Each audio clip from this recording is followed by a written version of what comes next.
हरि ओम नारायण हरि। आप सब लोग स्वस्थ रहें, व्यस्त रहें, मस्त रहें, ऐसी कामना के साथ, ऐसी प्रार्थना के साथ, ऐसे मंत्र के साथ मैं आपका अपने YouTube channel spiritual walk with मैत्री में सकारात्मक रूप से हार्दिक स्वागत करती हूँ। हरि ओम नारायण हरि। आज मैं जो विषय आपके समक्ष लेकर आई हूँ वो बड़ा रुचिकर है, बड़ा इंटरेस्टिंग है।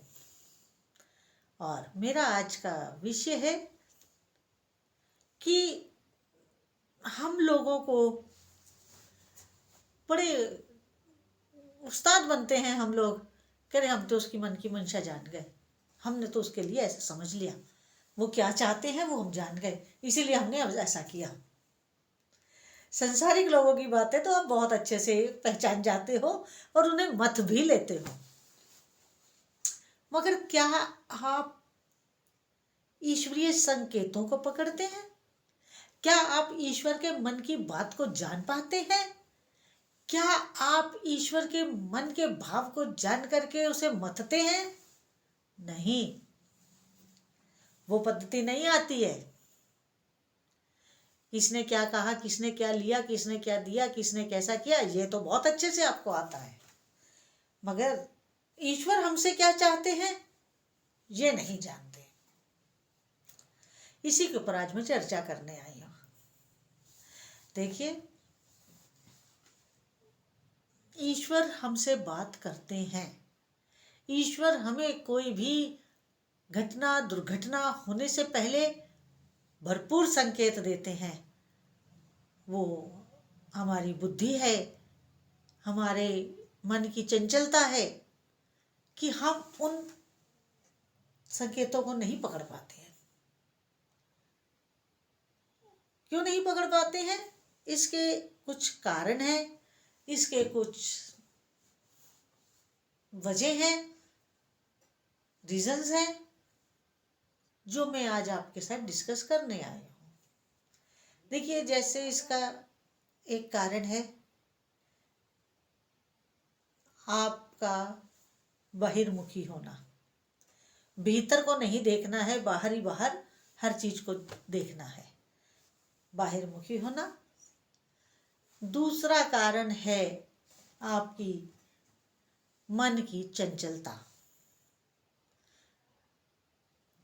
तीसरा कारण है आपकी अर्थकरी विद्या। अर्थकरी विद्या, क्योंकि आपने जो विद्या अध्ययन किया है वो धन कमाने के लिए किया है। मकाले की जो एजुकेशन सिस्टम है वो अर्थकरी विद्या है, और अर्थकरी विद्या कभी भी आपको ईश्वर के साथ, प्रभु के साथ नहीं जुड़ने देगी, क्योंकि वो आपको बाहर ही बाहर भटकाएगी। इसीलिए आप भटकते हैं। मगर अगर अपने जीवन को सरल, सुगम, सरस करना है तो हमें अंतर्मुखी होना ही होगा। बिना अंतर्मुखी हुए आप कोई उपलब्धि हासिल नहीं कर सकते। सांसारिक उपलब्धि की बात मैं नहीं कर रही हूं, मैं अध्यात्म जगत की उपलब्धि की बात कर रही हूं। सांसारिक जगत में तो आप भटक ही रहे हैं और नित्य नई प्रॉब्लम में फंसते ही रहते हैं, क्योंकि इच्छाएं कभी पूरी नहीं होती हैं। इच्छाएं हमेशा अधूरी रहती हैं, और जो इच्छा अधूरी रहती है उसी पे प्राण जाते हैं। तो देखिए, आज मैं आपके साथ यही बात करने आई हूँ कि हम लोग ईश्वरीय संकेत कैसे समझें, कैसे जानें।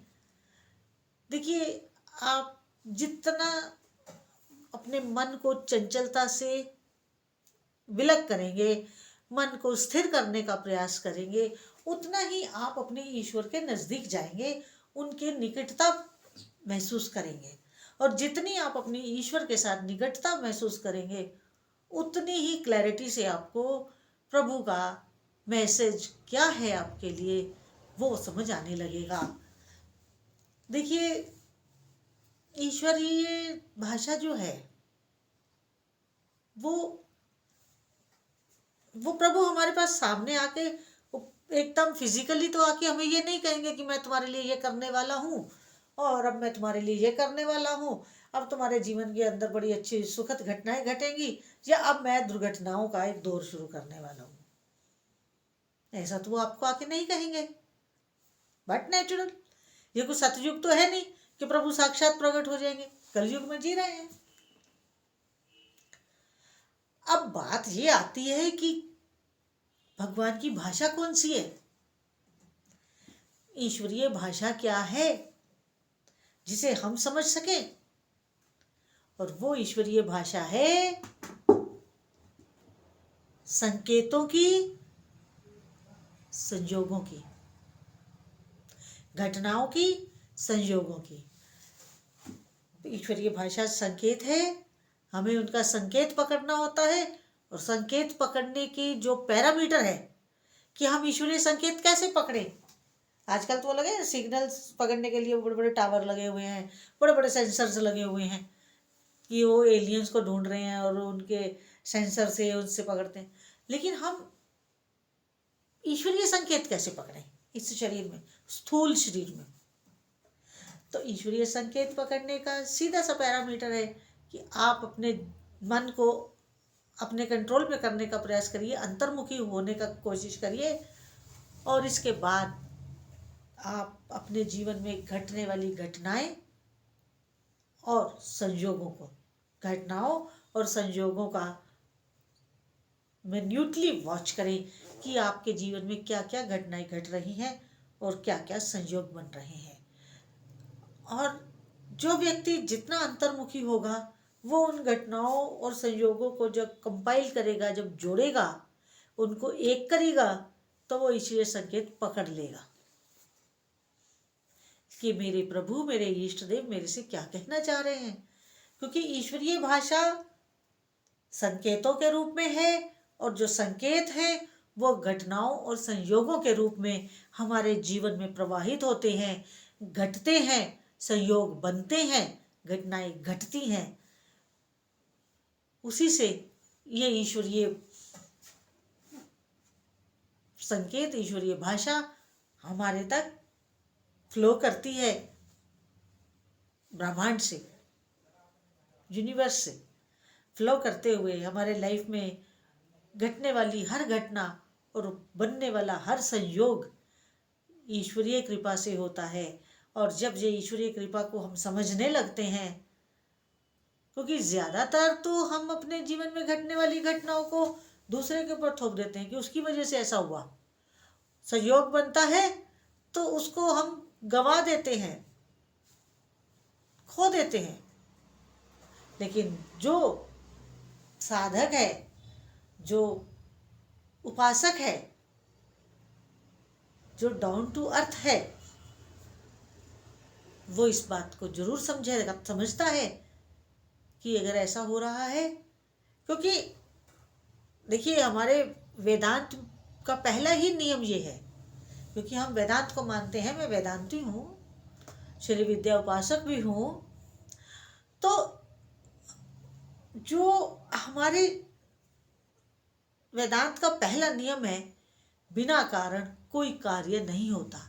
और अगर कोई घटना घट रही है और संयोग बन रहा है तो उसके पीछे के कारण को जानने की कोशिश करिए कि इसकी बैकग्राउंड में बात क्या है। और जब वो बात क्या है आप इसके ऊपर विचार करेंगे, आपको ईश्वरीय संकेत मिलने शुरू हो जाएंगे, आपको ईश्वरीय संकेत मिलने शुरू हो जाएंगे और आपके जीवन की समस्याओं का समाधान हो जाएगा, समाधान हो जाएगा। कहीं आपको भटकने की आवश्यकता नहीं पड़ेगी। तो अगर आपको मेरा ये वीडियो अच्छा लगा हो तो मेरे YouTube channel spiritual walk with मैत्री को अधिक से अधिक सब्सक्राइब करिए, लाइक करिए, शेयर करिए और बेल आइकन जरूर दबा दीजिए ताकि वीडियो अपलोड होते ही आपको नोटिफिकेशन मिल जाए। हरि ओम नारायण हरि।